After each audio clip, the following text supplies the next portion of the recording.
Hello, everyone. Welcome to it's basically Control the Food, the Appitizer. It's kind of a little overview of what will be going on in that class, which starts in about 10 days, 12 days, something like that. It's a 3-day class, September 20, 21, 22, but you have a prep day and a wrap-up day. So actually it's a 5-day class because I tried to give a lot of value. So anyway, it's all about changing a relationship with food without pain or feeling deprived. That's really what it's all about, right? So my goal as always is your success, because when you succeed, then, I succeed. So what makes what I'm doing a little bit different than what I've done in the past or what other people are doing, right? Well, it starts with, do you dream of a life free from diets and being fat? You dream of being the person you can be. And here's a big one. Do you dream of being free from that desire to eat when you get emotional or stressed, things like that mindless eating? And deep inside, it can be done. When you look to the future, it can be done. You've seen other people do it. And maybe you've tried in vain, with diets, massive exercise control, switching things, avoiding, and you get some success. You see people drop weight, but then it comes back. Now I've done it and I've led thousands through this kind of program. So it's always kind of fun. So the question becomes, why do we fail? Why do we fail? Right? Why do we fail? Let me make sure everybody's muted. Make sure you're muted. Thank you. So anyway, basically you always start with that we're set up to fail by a couple of factors: our neurology, our society, what I call the paradox of knowledge, and then maybe even your family, right? That's what's always kind of interesting. And there's 3 reasons I've been harping on lately for anything. If you're not getting what you want, there's really only 3 reasons why you're not getting to whatever that goal is. And first is you're lacking information. There's some information that you need that you're not getting. So you can take a class, you can do YouTube, you can do all that stuff. This is where we're trained in the Western world, is to search inside, to not search inside, excuse me, but to search for a class, a seminar, a workshop, something like that, right? So that's the first. So you could go do that, right? The second reason people fail at getting any kind of goal, and even this one, is you know what to do, but you're not doing it. Yeah, you need to eat healthy, maybe get exercise, do some of the things that but you're no longer doing it for some reason. And a big one in a lot of areas is what you're doing used to work, but now no longer works. When you were, especially when it comes to weight loss, when you were young, you could adjust your diet a little bit, skip a meal here and there, do a little bit of extra walking or working out, and the weight would fall off. Now, suddenly, it doesn't seem to do that, right? So what you're doing no longer works. It used to work, but now it doesn't. And with a lot of people, as people know, I mostly coach hypnotists, NLPers, and therapists. And we get the paradox of knowledge where you have so much, what works, but you don't do it, right? And you can even help other people. But this one actually applies to just weight loss across the board. There's so much knowledge.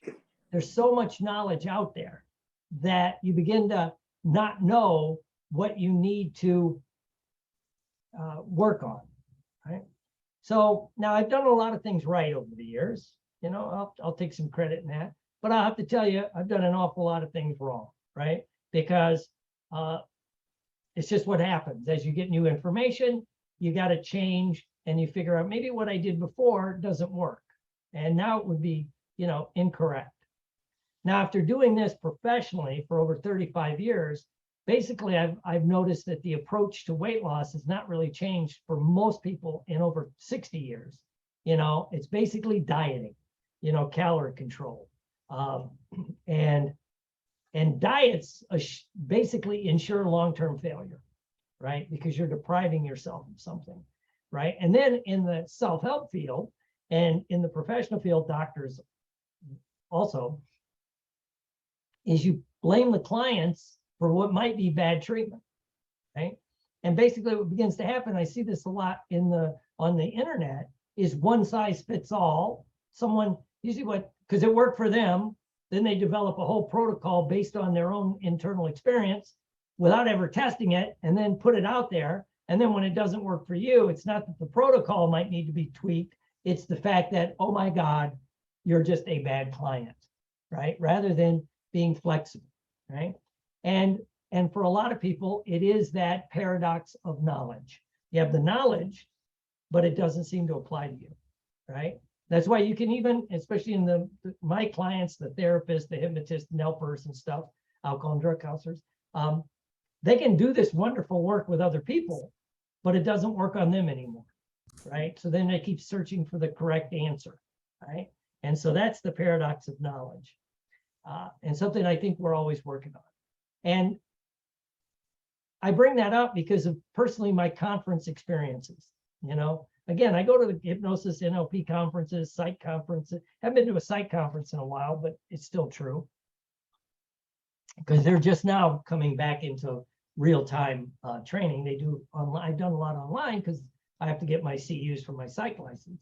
But so I go to these conferences where people have a plethora of information, and yet their lives are screwed up, with they're overweight, they're drinking too much, right? Now they know what to do, and they might be able to go help other people, but then you see it themselves. And this year, I don't hide it, I was at a couple conferences, 3 conferences live, and when they put out the morning stuff in the morning, you see people like heaping their plates full of donuts and crap, and then going, I don't know why I can't lose weight, right?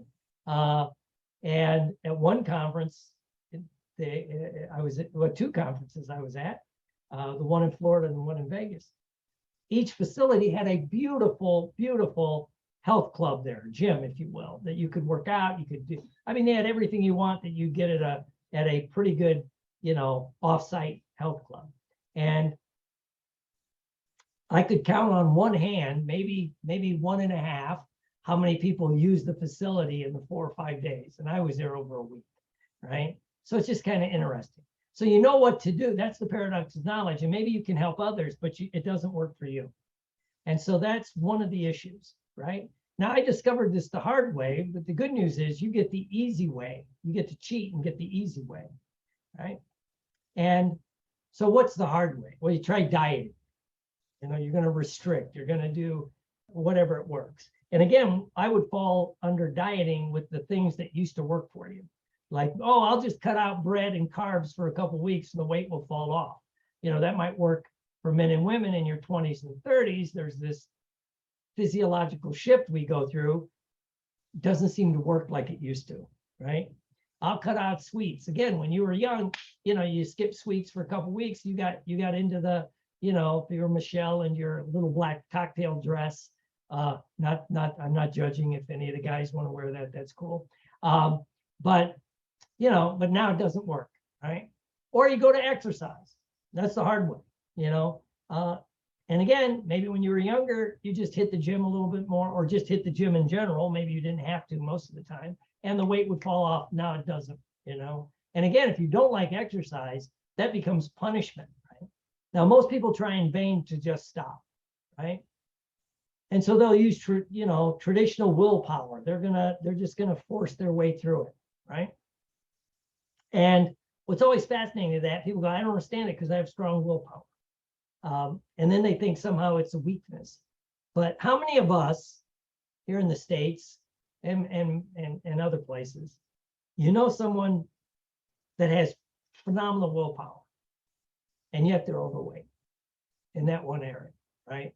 We see it, very successful business people, very successful doing this, very successful doing that. I always think of the young men and women I see, they go in the military and they look great. They're in shape. They're doing all this stuff, right? And they're maybe in a high performance military unit, right? And they look that way. And then you see them 2 years later, they still have the same willpower that got them through Ranger training, SEAL training, Marine training, whatever it is. And now you see them and you're like, what happened to you?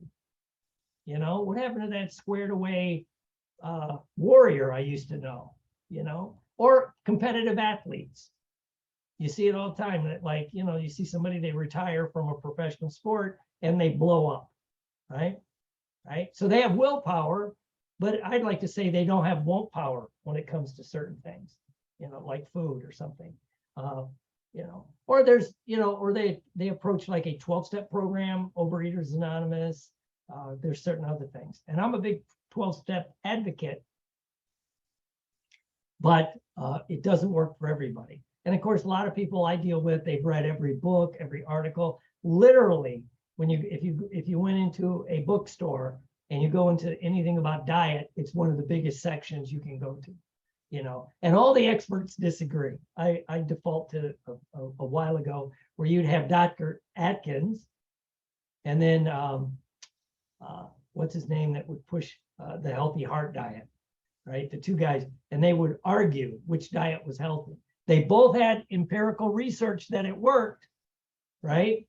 So what works? Do you go on the Mediterranean kind of diet, or do you go on like an Atkins diet? Well, again, I think that's not attacking the right thing, right? So if you want the easy way that stops your desire to eat for the wrong reasons, that's the key. That's the true key. So in the past, I was traditional, and I failed with many clients over the years. And then I began to learn the truth after working with thousands of clients. I've had a hypnosis practice since like pretty much full time since '88.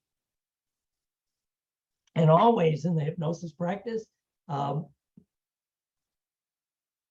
great majority of my clients were weight loss, because if you have anything with hypnosis, at least 50% of the calls will be about that, right? Because it's kind of known to work, right? So it's kind of cool. And, but legally we're supposed to say, results aren't typical. It depends on how bad you want to change, right? And if you need additional help, get it. This is not meant to replace help. But, I'm a certified master addiction counselor, licensed clinical psychologist, master hypnotist, if you will, and an NLP trainer. So I've been doing this a long time in a lot of different venues. And again, it's not your fault. You don't know what you don't know. It's one of my favorite sayings, right? And again, what worked in the past may not work now. This is especially true with weight loss, and somewhat true with the other thing I work with a lot, which was like drinking. What worked in the past doesn't work, right? And again, since they haven't changed treatment, and they keep rehashing the same stuff, as one person pointed out, they took, some of the weight loss articles from like Women's Day or one of those magazines, and they did it over 30 years. And about every year they replay the same articles, right? But maybe written by different people, but the gist of the article is the same thing. This is the magic bullet. This is this. We keep seeing that over and over again, right? Now there's 3 secrets. Number 1, why we're set up to fail, right? And what we know about food and eating is wrong. And this is based in your neurology, right? And the secret, why you have to change from the inside out, right? Now we're set up to fail. Because if you think about it, the topic I'm talking on, and obviously, to be honest with you, I'm going to pitch something at the end, but a lot of it's set up to fail because there's profit in your pain. There's a lot of profit in your pain. Diet companies, they'll come out this week with if you turn on TV, there'll be at least 3 or 4 ways to lose weight. The magic pill, the magic bullet, this, heaven forbid you do a Google search, it'll come up in your search engine or your Facebook feed for the next 3 months, right? So there's money in it, right? And do they really want you to change, right? Drug companies, I would argue even the pharmaceutical companies, right? Because if you're overweight and your health is bad, how many drugs do you end up on, right? So there seems to be money in it, to be honest with you. Are they about curing disease or creating long-term profit? Right? And then food companies, it's cheaper for them to make crap food than it is to make good food. This goes back. It was in the 90s, I think, late 80s or 90s. The childhood obesity problem was becoming apparent. So they got together a lot of the directors of, it was cereal companies. And they were talking about how, the cereals had taking out nutrients, put in more sugar, and a little bit of fat to make it taste good. So, because it knows how to get your palate taste to want more. And so they talked about, removing some of the empty calories and putting in like whole grains and cutting down some of the sugar and all this. And so there was a big symposium and all the people were there. And the CEO of one of the major cereal companies asked, how much more would this cost per box of cereal? And it was pennies. And he stood up and said, well, my job is not to make kids healthy. My job is to increase the bottom line of this country. And he left the room, and so did all the other CEOs. So there's money in it. I mean, it's cheaper to make, right? And then, of course, the medical community, sometimes, again, they're in that paradox of knowledge. They're the blind leading the blind, right? Secret number 2, the truth about eating and addictions, right? What do I mean by that? Well, a lot of what we, when people have a weight issue, it falls under the same mental construct as what an addiction is. It's not what you eat, it's what's eating you. It's the reasons you eat. It's the why. If you don't address that, right? Just like from 40 years around the, alcohol and drug treatment, if you just took away the drugs and the alcohol and you don't fix what drove them to do it, you see some maladaptive behavior, right? And addictions, it's easy for the human being to become addicted to anything that makes them feel good. So if you've trained yourself that food and things like that make you feel better, it's going to be easier to do that behavior, right? And so you got to look at the why, what's driving it, and change your thoughts about it, right? And our culture is based on sharing food, because for most of millennia, people starved to death, right? Only in the last couple hundred years, with canning and all the stuff that we know, at any given time, people didn't starve to death. Other day we were on a call, and I mean, when you look at this country that I'm blessed to be in, the United States, it seems like a lot of our immigrants came to this country because there were famines in other parts of the world. The potato famine, that's why Irish came, right? There was other food challenges like in Italy and that, so people came here. Yeah, so most people starved to death. And so the whole thing in eating that gets in your genetic code, that sharing a meal with somebody is the ultimate compliment you can do, because food was scarce, right?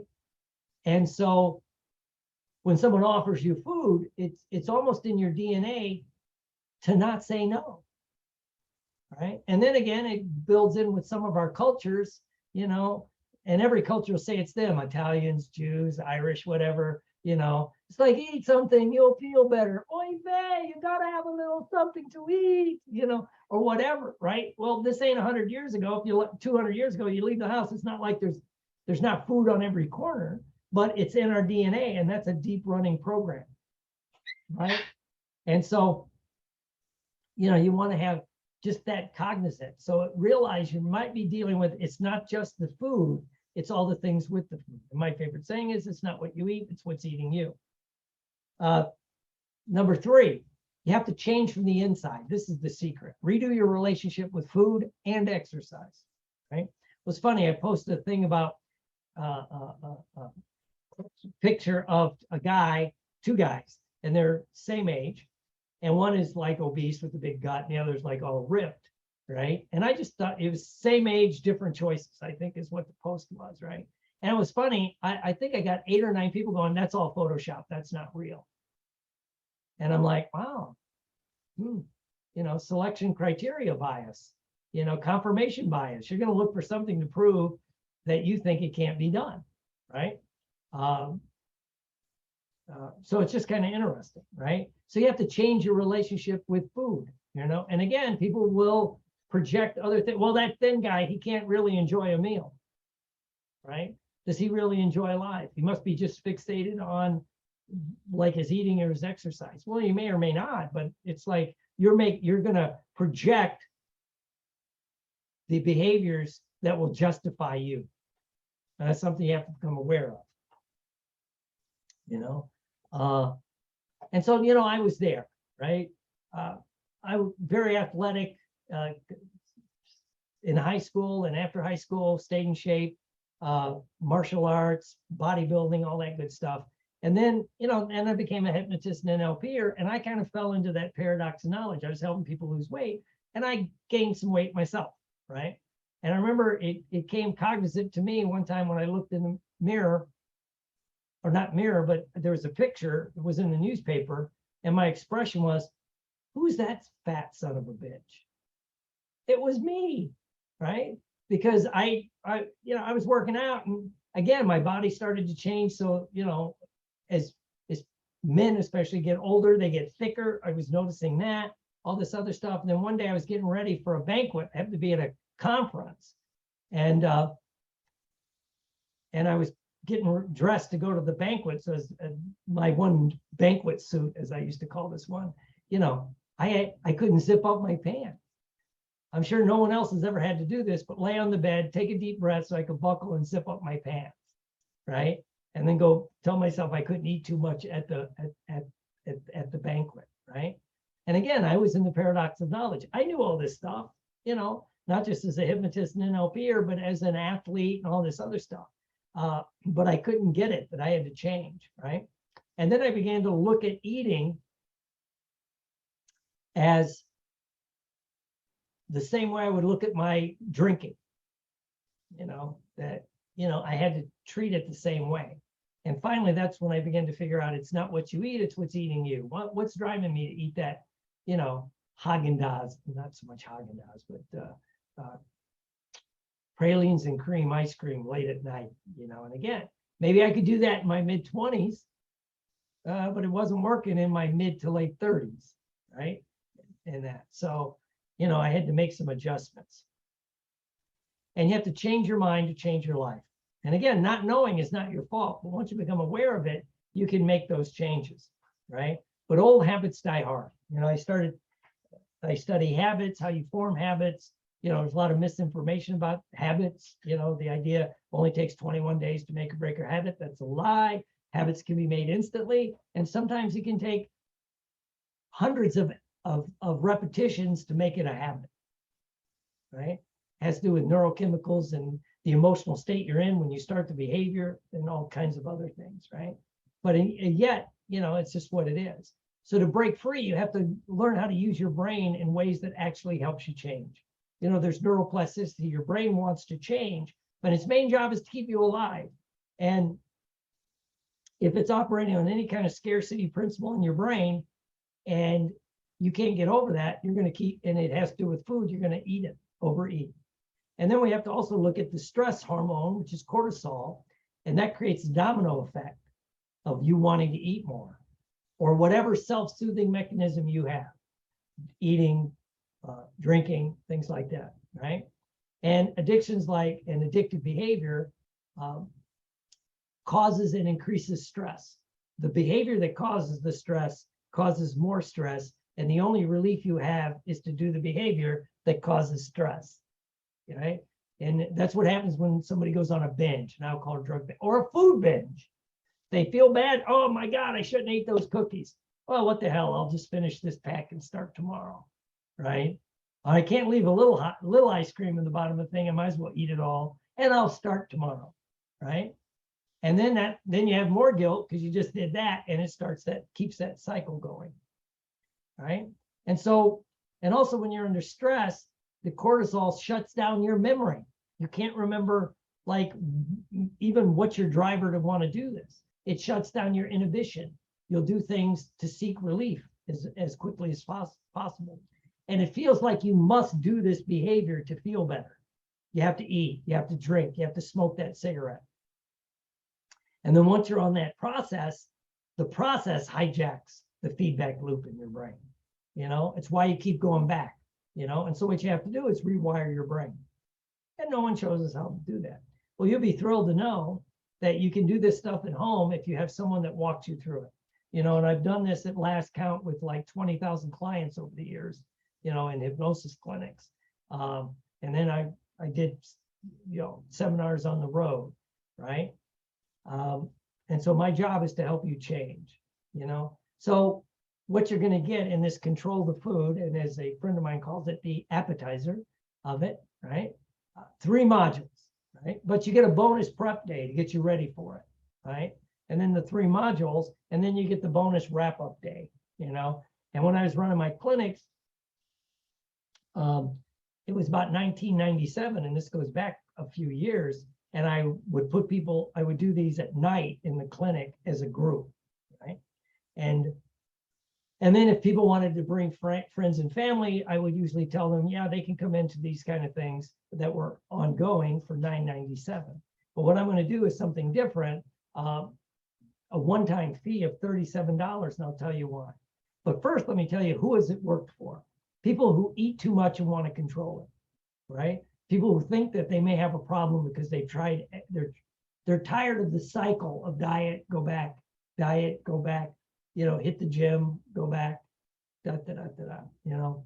Maybe just sick and tired of being sick and tired, because when you're overweight, as we all know, you don't have the energy. If you have any kind of joint, hips, knees, ankles, lower back, it makes it worse, right? And that's only that, you know, a few pounds. My wife and I talked that it's like 6 or 7 pounds. If it gets back on, you know, her back hurts more, my knees hurt more, right? And maybe you tried some kind of therapy or treatment and it didn't work, right? And maybe you've read every weight loss book on the planet, which only confuses you more, right? So I had 2 choices when I was putting this together and I talked over. Is first put it out free to get it to as many people as possible, because I hate to see people suffer. But what I've noticed about that, and everybody here knows it, it doesn't incentivize, it doesn't give you the incentive to take action. How many times have you downloaded a free report? You can download a free video, you download this, and 6 years later you go, what the hell's that video? Oh yeah, I never watched it, because you had no value, right? And so I could do that, but if I do the second option, which requires some kind of investment, but then of course it's easier for me to give some resources to it, because we all know putting stuff up, keeping it going, but it helps guarantee success. And by investing in yourself, it can guarantee your success. And, you know, I've helped a lot of people over the years. One was a gentleman named Rich. He went on the road with me. In fact, he went on the road with me, helping me do seminars, because he wanted to learn how to do seminars. And as a side effect of doing some of the things I shared with him, he stopped drinking. And I think that was like 16 or 17 years ago, right? And then he dropped about 30 pounds, right? Because he also fell into that, I'm Italian, I have to eat pasta. I'm like, that's not really true. You know, if you didn't know you were Italian, that would not be a statement that would make sense to you, right? And there's no genetic disposition for anything, right? So anyway, and then another guy named I call him Chris, same thing. He approached because he had that huge run in a hypnosis clinic, and he put on all this weight, and he began to feel like an imposter selling weight loss programs, even though he was overweight. And he wasn't obese, neither was Rich, and all the women I've helped. And sometimes it's that last 15 or 20 pounds that's the hardest to lose, right? How many times we see people, you know, they'll be 100 pounds overweight, they'll drop 60, 70, and it's those last, you know, the home stretch that they run out of gas. And again, going back to how people sabotage each other, then friends and family may say, you look too skinny. You know, you need to eat something, you know, because what does that say? You know, like I say, haters hate because you may be doing things that they wish they could do. And so they're going to sabotage you. You see it, you know, in the addiction world all the time. So I've helped people over the years. And the bonus, if you want, is a lot of people know, almost every Wednesday, I do a NLP Today coaching call, right? Where I give information, teach things. We share. Sometimes it's just a group share of usually people in the field. And lately we've had business people dropping in, you know, learning how to be better, right? Now, if all I did was help you feel better, would it be worth it to you? If all we did was help you remove the desire to stress eat, to eat the chips, snack, junk food at night or the ice cream? Would it be worth it? If you could stop your food addiction, would it be worth it? And maybe just stop the endless diets. And what would it be worth to you to regain your self-respect, right? And you could see why when I had the clinics going, I'd get a lot of people paying me that $19.97 for, it was one-on-one or in small groups, right? So again, what would your freedom, self-respect, maybe even your life, because carrying this stuff around is not, it's going to kill you. You know, I know that, people know that, right? And what would it be worth to you? $100,000, $5 grand, 10 grand, who knows? What, you know, what would people pay if they know that it would be their last way to get help? You know, so how much basically would it be worth to you to get free? And what about being an example? If you're a hypnotist, NLP, or trainer, you know, to be an example for your students, right? Or if you're a parent or a grandparent, to be an example to your kids or grandkids, right? And I always say regret is terrible. You know, regret is terrible. So you can see why it's a good deal. And I believe nothing happens by mistake. You know, you're here watching this either live or on replay, and you want to avoid that regret. You know, usually as we mature, it's the things we don't do we regret the most.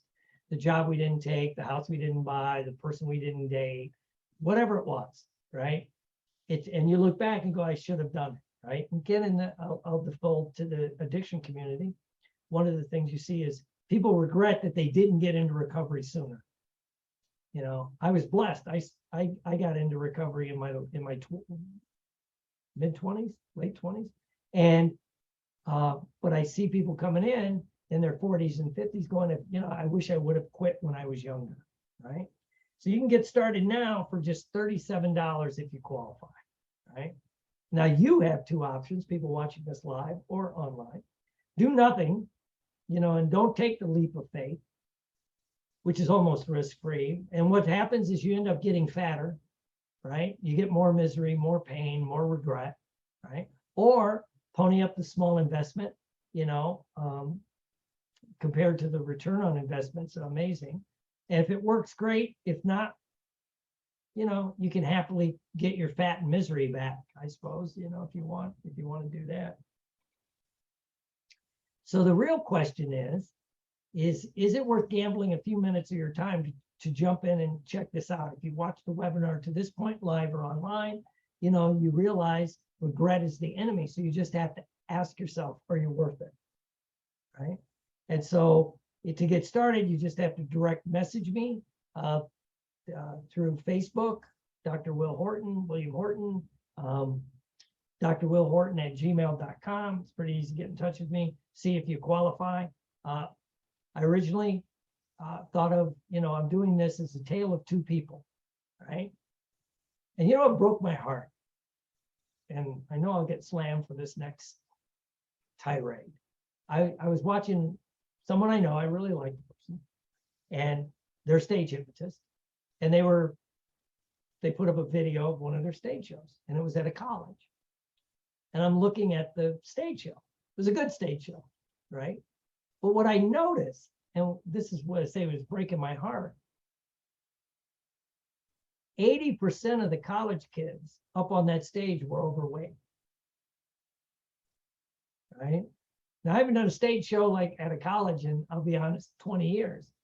But usually when you get around college campuses or high school campuses, and I saw people that were posting some of their after proms, kind of the same thing, you know, we're getting bigger quicker, and it's going to last, you know, and that kind of breaks my heart. And I did read a thing that the military's put out a concern report, I think is what they call it, that within a decade or two, will anyone qualify to go into the United States military, right? You know, can they physically qualify? Not, you know, because you got to get through basics and some other things. So that kind of thing breaks my heart. So, you know, the choice is simple. You know, you can get started now, you know, for $37, just direct message me, see if you qualify.